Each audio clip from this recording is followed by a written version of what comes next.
ایک ساتھی نے سوال پوچھا کہ ٹرین میں اور جہاز میں بیٹھ کر نماز پڑھنی، یہ پہلے بھی عرض کیا تھا، بیٹھ کر نماز نہیں ہوتی اس نماز یہ جو ٹرین میں پڑھیے اور جہاز میں بیٹھ کر پڑھیے، اس نماز کو لوٹانا واجب ہے۔ ہاں اگر عذر ہے، ٹانگوں میں درد ہے، کھڑا نہیں ہو سکتا، یہ ٹانگیں ہے نہیں، مثال دے رہا ہوں، معذور ہے، عذر ہے، تو شریعت تو بندے کے لیے حرام کو حلال قرار دے دیتی تھے، تو عذر تو شریعت ویسے قبول کرتی ہے۔ اگر عذر ہے تو بالکل بیٹھ کر پڑھے، نماز ہو جائے گی، لوٹانا ضروری نہیں۔ لیکن عذر کے بغیر صحت مند ہے اور نوجوان ہے اور پھر بیٹھ کر ٹرین میں پڑھے، ٹرین میں بھی کھڑے ہو کر نماز پڑھی جا سکتی ہے، جہاز میں بھی کھڑے ہو کر نماز پڑھی جا سکتی ہے، پڑھتے الحمدللہ۔ تو اس میں کوئی بہانہ نہیں چلے گا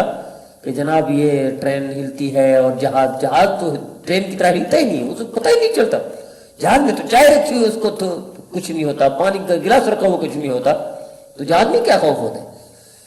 تو اسی طرح ٹرین میں بھی ہے، ٹرین میں بھی کھڑے ہو کر پڑھ سکتے ہیں، جہاز میں بھی کھڑے ہو کر پڑھ سکتے ہیں، لیکن اگر کسی نے بیٹھ کر پڑھی تو نماز لوٹانا واجب ہے، نماز نہیں ہوگی۔